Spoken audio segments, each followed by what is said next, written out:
Shri Gurubhyo Namaha Harihi Om Subukascha Yekadantascha Kapilo Gajakarnakaha Lambodharascha Vikato Vignarajo Vinayakaha Dhumaketurganadhyakshaha Palachandro Gajananaha Vakratundaha Surpakarno Herambaha Skandapurvajaha Suklam Baradharam Vishnum Sasivarnam Chaturbhujam Vasannavadanam Dhyayet Sarva Vignopasantaye Yasyat Viradavakradhya Parishadhya Parasatam Vignam Nignanti Satatam Vishvaksenam Tamastraye Guru Brahma Guru Vishnu Guru Devo Maheswara Guru Sakshat Parabrahma Tasmai Sri Gurave Namaha Satchidananda Rupaya Krishnaya Akrishtakarine Namo Vedanta Vedhyaya Gurave Buddhi Sakshine Krishnadvaipaya Namjasam Sarvabhuta Hiteratam Vedapcha Bhaskaram Bande Samadhi Nilayam Munim Sahasramurte Purushottabasya Sahasra Netranana Padabahoho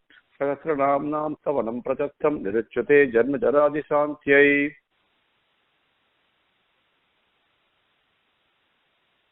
With Bhagavan's case, let us continue from where we left off. We came up to Mahavaraho Govinda Sushena Kanakangadi. We came up to that point. We did in the last session. Maharshikka Pilacharya Kutagyo Medini Patihi Tripadastri Dasadyaksho Mahasringa Krutanda Krutu Mahavaraho Govinda Sushena Kanakangadi. Now, we'll continue. Gukhyo Gabhiro Gahano Guptas Chakra Gadadharaha Gukhyaha Gabhiraha Gahanaha Guptaha Chakra Gadadharaha. Gukhyaha means immediately in English we are told it's a cave, right? Actually it is a cave does not mean it's in a mountain. It's a place that has not been explored, that is still there, accessible to everyone if one makes the effort to go there. And it is not a secretive place. It is a very precious place, and it is you can call it maybe hidden in our English language, but we need to make the effort to go there. Where is that place? That is our Hridayam. The Hridaya Akasham is Gukhyam, Gukhyaha. And it remains unknown because it has not been people have not taken the effort to know it, and whoever takes puts in the effort to know it, it becomes known. It is not secretive at all. It is in fact the most transparent thing that is available. There is nothing that is secretive about it. But Gukhyaha is that entity that is present everywhere, that remains hidden, and I just have to seek it, then I'll find it. And in our the scriptures say it is in our Hridayam, which is to the if you take your right palm and extend it and stretch it like the palms, right from the corner of your thumb to the corner of your little finger, that measurement, if you put your little finger right where your thyroid gland is, right at your throat is, and then take it down towards the chest, and where the little finger, the tip of the little finger is, that is the measure where that Hridayam, that Gukhyaha is present in the body. And from there, it is shining in tremendous effulgence, the white light that is there, crisscrossing and going in all directions. The rays are going in all directions right from there. That is Gukhyaha. Gabhiraha is Agatham is a word, Ghatam.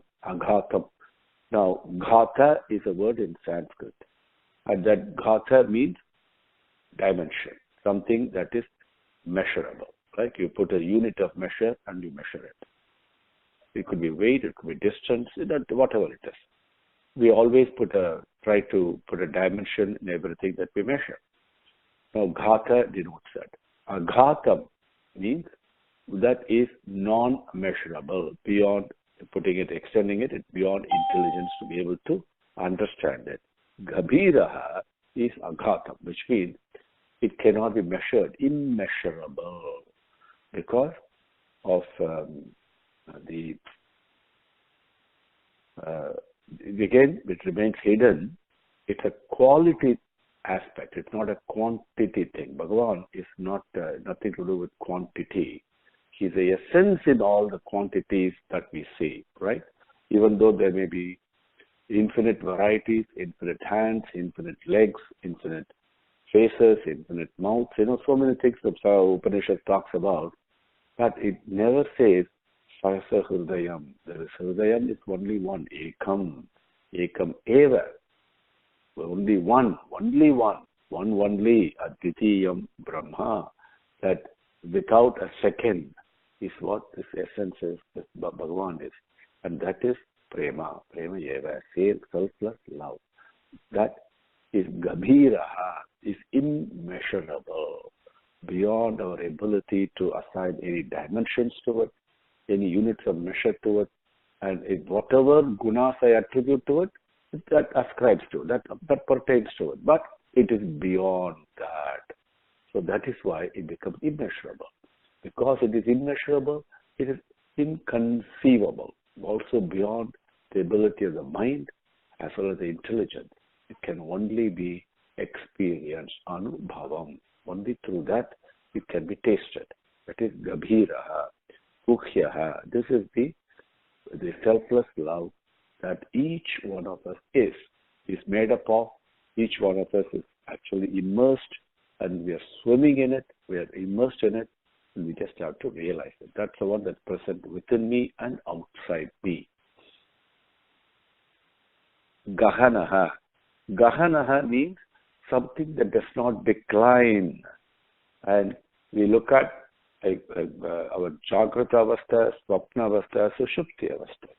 I wake up, I move about in my waking state, then sometimes I exist in a dream state, and then I go into deep sleep state. But all the three states in our own three experiences we have, there is something that remains absolutely undiminished, non-declinable. It does not decrease at all. Constantly it is present. That Gahanaha. Gahana means we call it as a witness, and so it is again beyond intelligence, beyond the ability to understand and grasp through the mind. Mind cannot grasp it, and so it does not decline. Gahanaha. Guptaha.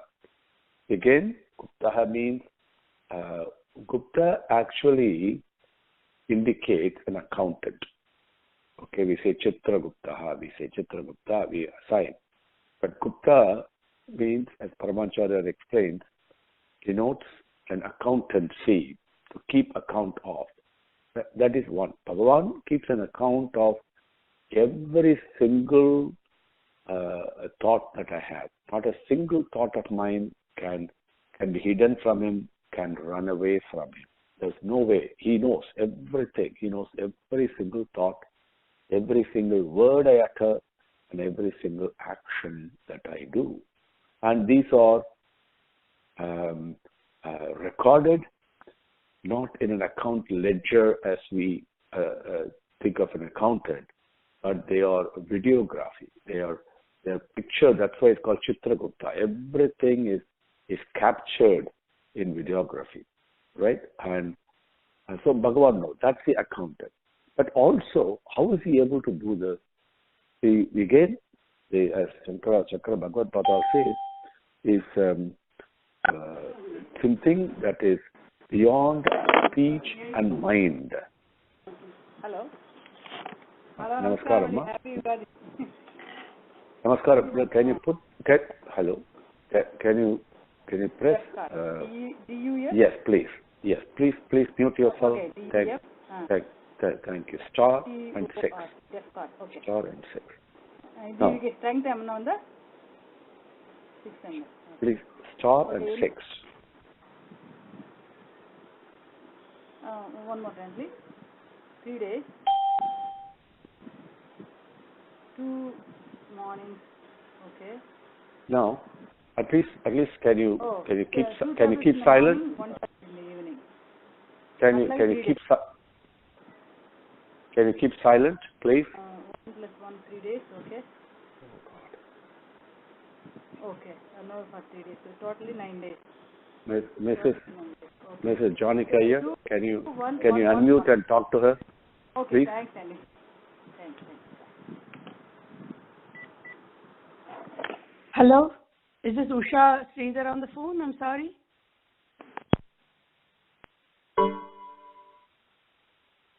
Hello?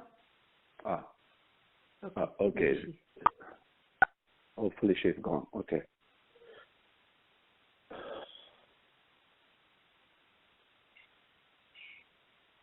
Gaviraha, Gahanaha, Guptaha. So, Guptaha also means something that is beyond mind and word. It's up there again, Yato Vacho Nivartante Aprapya Manasasaha. As the Upanishad says, that's what Sankara Bhagavan describes as the meaning of Gupta, something that is beyond words and mind to capture. Chakra Gadadharaha. Now, here it's very beautiful. Immediately we think of Chakram, Sudarshan Chakram, and Gadai, Bhagavan's Gadai, the mace that he carries, right? A Chanka Chakra Gada body is the way that we all picture. That is the way Vaishnava Sampradayam is described. Sankara Bhagavan enjoys this in a very beautiful way.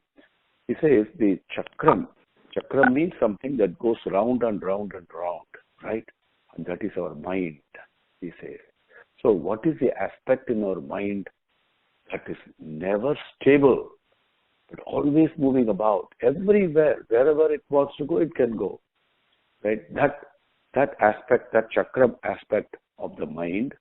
And what is the Gadai? Now, Gadai is something that actually destroys things, isn't it? And it's so powerful it is, the mace. And that is our buddhi. So buddhi is a vivekam. And that, the wisdom, the vivekam, destroys all ignorance. So he says, the aspect of the mind and the aspect of the buddhi, Bhagavan is present as Chakra Gada Dharaha. Next one is Vedaha. Vedaha. Okay, this particular one is now Sushenak. Guhyo Gabhiro Gahano Guptas Chakra Gada Dharaha. Now we go to Slokam number 52. Vedaha. No, not 50, 52, 54. Must be 59, I think. Okay. Now, Vedaha. Here, the Da is the fourth Da, that one that comes from the stomach, not the second Da, which is Veda. Veda means to know. Veda, we say so many Vedas and all that. That is, means to know. The knowledge pertains to that. Now, Vedaha. The Vedaha, the moment you have the Da from the stomach, Vedaha means one who creates. The creative aspect within me is Vedaha. Okay? And he also, the thing that is so amazingly beautiful about Bhagavan, who is present within me as well as outside of me, is when I pray to him, all it takes is one moment of sincerity, total sincerity, unadulterated, and all it takes is one shanam of total surrender, right? Absolutely total surrender. And that moment, Bhagavan manifests himself.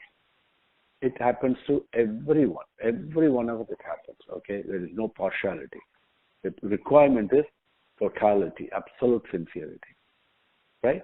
Then, that time, whatever problem I may have, whatever difficulties I'm going through, they look so insurmountable.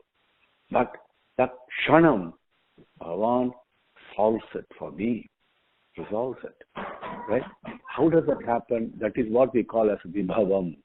He comes and manifest himself and solve. No problem is difficult for him. These are not is difficult for him to remove. Everything so simple. That Vaibhavam of Bhagavan, that is also described as Vedaha. Now Swangaha, Vedaha, Swangaha. Next Slokam let me read. Veda Swangojita Krishno Vrida Samkarshanochutaha Varuno Vriksha Pushkaraksho Mahamanaha Vedaha Swangaha Ajitaha Krishnaha Dridhaha Samkarshanaha Achyutaha Samkarshanochutaha. Bhagavad Padal takes it as one nama. It can also be broken into two. But we'll come to that in a minute. So Vedaha we covered. Swangaha. See, Angam means part. Swa means own. So what is Bhagavan's thought? Everything we do. Karanam, Karanam, right? Karyam, like in other words, there is a cause that is for every action that I do. There is a reason for it, right? Both the reason and the action itself, and the doing of the action itself, the activity, the action, as well as the reason for that. All these are Bhagavan's Angam only. They're all part and part, different parts of Bhagavan's body only. Right? It pertains not only to the activity that I do. Again, please remember, the activity is not limited to the bodily action. The activity also pertains to the words I speak. So whatever the reason for the words I utter, the actual words I utter, and the action of speaking, then it also pertains to my thinking activity also, right? So the same thing, in Bhagavan, all the three aspects of any given action are Bhagavan's Swa-Angam, that is present. They're all part and parcel of his own body. So now next time I look for Bhagavan, I don't have to look for him in a big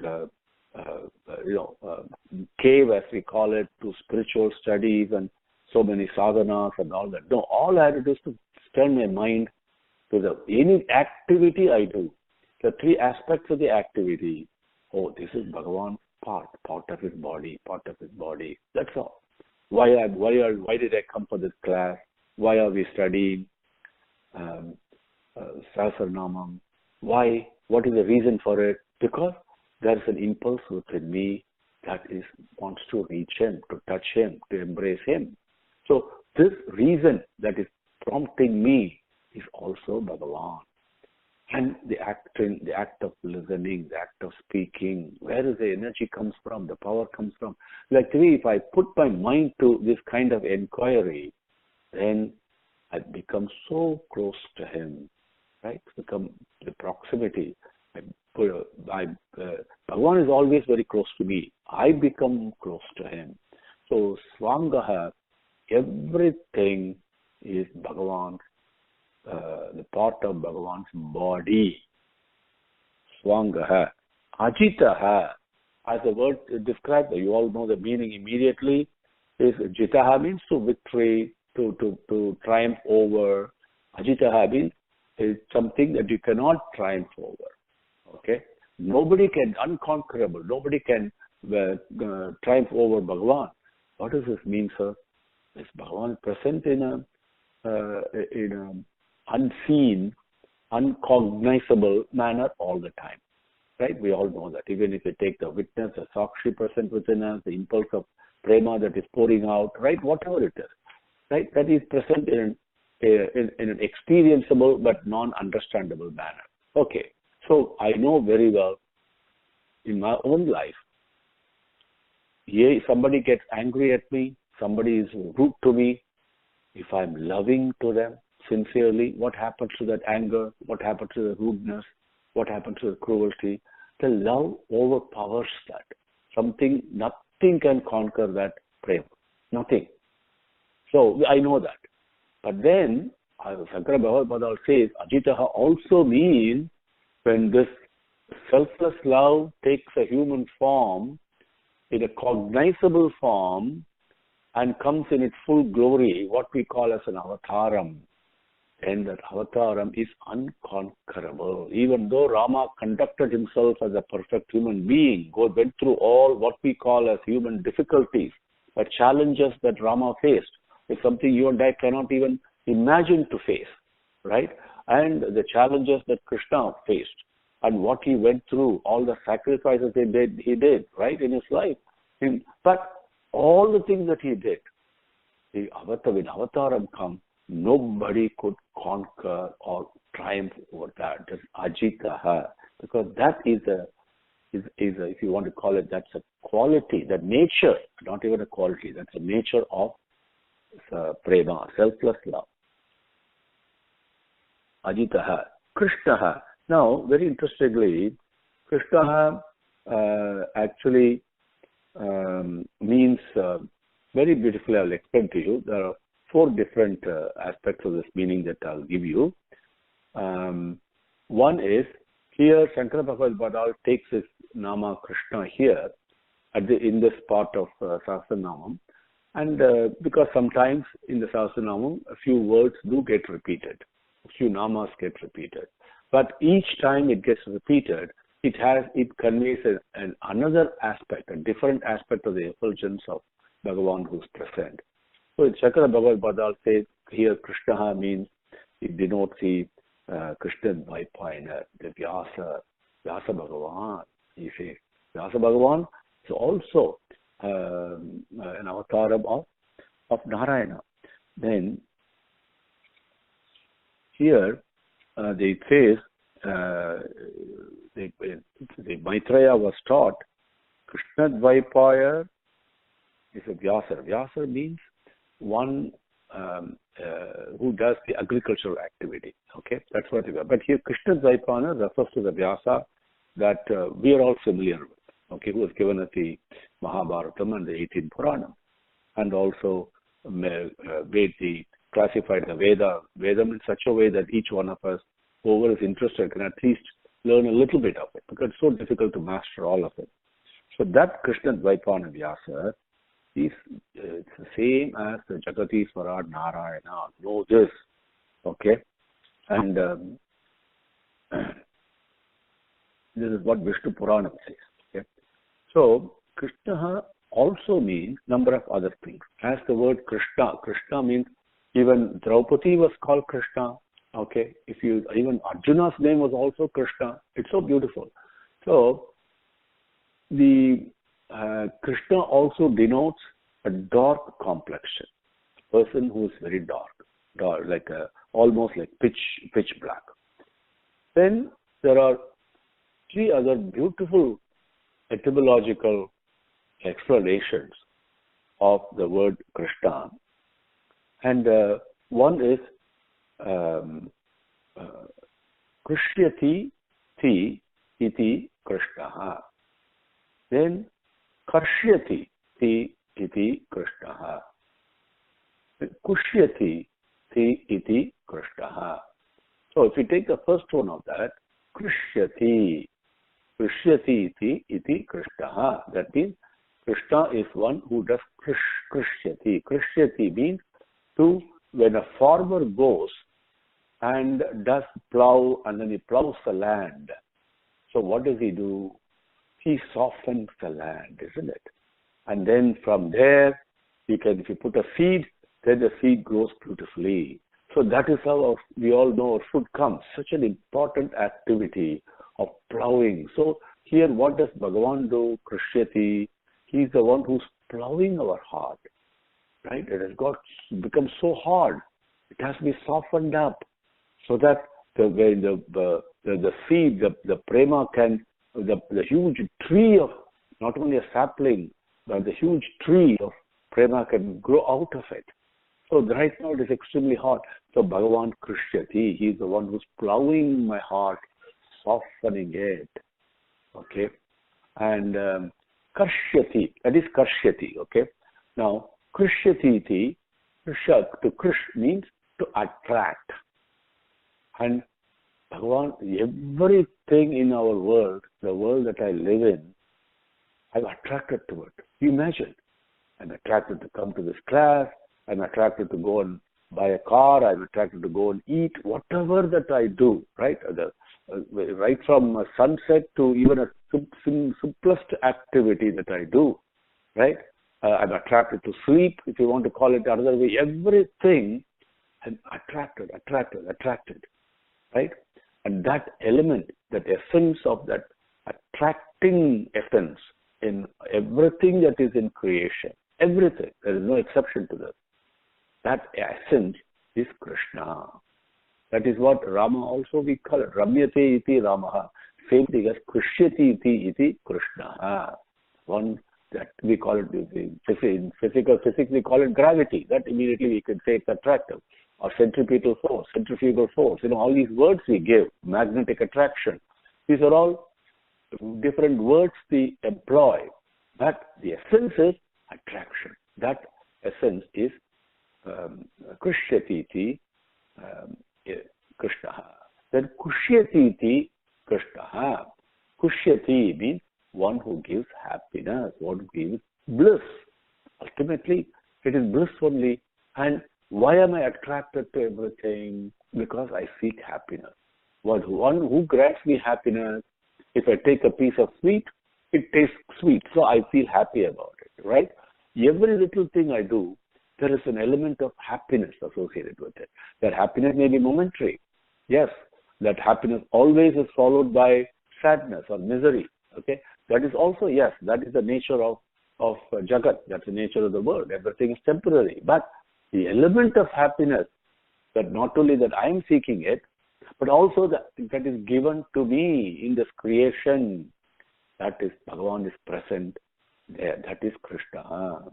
So Bhagavan, Krishna means the Bhagavan who's present in my life, who's, even the hardest of all the hardest hearts you can think of, will always melt at something or another in life. Even the most selfish person, the most miserly person, if even his heart will melt up, his or her heart will melt a little bit at least one point in life.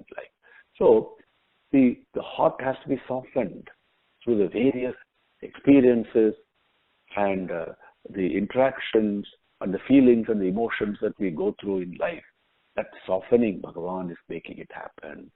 Then everything that attracts me, if I just open my mind to it, I feel this onslaught of attraction from infinite types of attraction from all directions, all the time. That is, I'm surrounded by, I'm attracted. Who is it doing it? That is Bhagavan. That is Krishna. And the infinite dots of happiness that is thrown my way all the time, non-stop, it is happening, non-stop, right?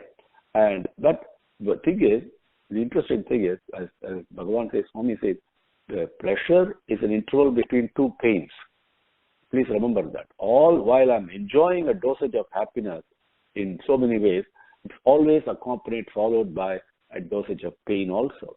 So if we focus only on the pain in life, then I see only a painful life. If I focus on the happiness part of life, then I get a happy life. But happiness and sorrow, they keep on coming and going. This aspect that is present within me, and it's like an onslaught again. I cannot escape it. That is, I'm surrounded, immersed in that. That is Krishna. Okay? Krishna. Vedaha, Swangaha, Ajitaha, Krishna. Dridaha. Dridaha, as the name says, it's present unshakably, firmly established. And we know, we call it a witness, we call it a conscience.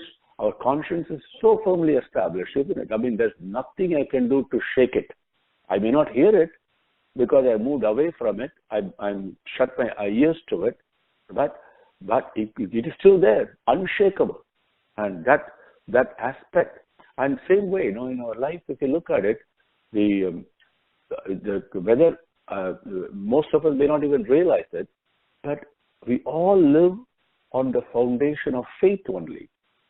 We call it the unshakable faith and all this, but faith by nature is unshakable. Anything to do with the mind, I try to understand it, doubt comes in. That is different. But simple thing, like I go to sleep at night time because I have absolute faith I'll wake up in the morning, right? So I go out of the house. I have absolute faith I'm going to come back home safe. I get into a taxi, a driver I don't even know. I don't know how good a driver he is, the car is in good condition. None of those things I know. But I get into the car, taxi, and he drives me. And because I have faith that he is going to take me. So this aspect of faith is there, is a part and parcel of every kshanam, every moment of our life. So faith itself is unshakable. That is dridham, right? The moment I try to understand something, understanding is not faith. Faith is beyond understanding. Okay, faith is a language of the heart. That is one aspect. Then conscience. We all know about conscience, right? Your conscience is exactly the same as mine. No difference. And that language of the conscience is exactly the same. And that conscience is unshakable, right? And the awareness that I have of I'm so and so, right? So long as I'm alive in this body, I have a certain consciousness. I have a certain awareness, right? This aspect of this awareness is unshakable. Dridaha. The awareness doesn't change. Constant it is. So that if Bhagavan is present in our life as Dridham, without him, we just cannot live. That's the foundation on which we are all living. That is Dridaha. Now we call it as Prema because people who have experienced this Bhagavan, Dridham, that aspect, they know it is nothing but selfless love. So we call it as Prema Eva, what those rishis teach us. Sankashanochutaha. Now, Sankara Bhagavad takes it as one namam, Sankashanaha Achyutaha. Now, Sankashana, as we say, Kashyati iti Krishnaha, Kashyati means to attract. Sankashanaha means to attract into the supreme entity. So, this is what happens to each one of us, what we call Pralaya Kalam. There are three types of Pralayam. So, when we leave the body, we go, where do we go? Bhagavan attracts and takes us back to him, right? That's Sankashanaha. And Achyutaha. Achyutaha means the beauty is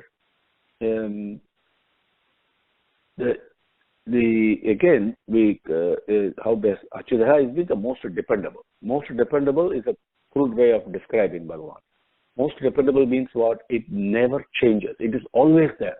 In all places, at all times, in all ways, Bhagavan is there. Whatever I do, whatever gymnastics I do, circus I do, and life I lead, whether I do good things, not good things, whether I feel guilty, whether I feel happy, peaceful, doesn't matter. Whatever, these are all irrelevant. But absolutely irrelevant because there is a constancy is always there among all the changes. All the changes, there is a constancy. This is the beauty. There is a permanence among all the temporary things. That is Achyutaha. That is Achyutaha. And Sankashana, that is the permanence aspect of Bhagavan that is attracting me among all the temporary things. Okay? We may call it hope, we may call it a faith among all the things that we go through. There's something that's attracting us. No, this will pass. This also will pass. This too shall pass, is one thing we employ in life, right? When we go through some difficulty, this too shall pass. That is a temporary thing. Passing clouds. But the sun is shining behind all the passing clouds permanently. That aspect of constancy, dependability, right? And the beauty is, wherever I look for him, I can find him. Wherever I think Bhagavan is, that's where Bhagavan is. Right? As Prahlada showed us, as when we go to a temple, I think Bhagavan is in that form of Vigraham. So I close my eyes and pray. Bhagavan it definitely manifests himself there. So if I see the same Bhagavan in a person who's talking to me, he manifests himself there.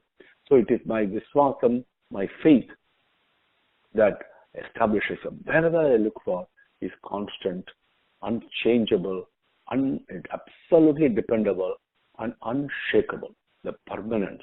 That is Achyutaha. Sankashanaha Achyutaha. Gukhyo Gabhiro Gahano Guptas Chakra Gadadharaha Vedha Swango Chita Krishno Vridas Sankashano Chutaha Varuno Vriksha Pushkaraksho Mahamanaha. That one, with Swami's grace, we will take up in our next session. Om Shri Gurubhyo Namaha. Harihi Om.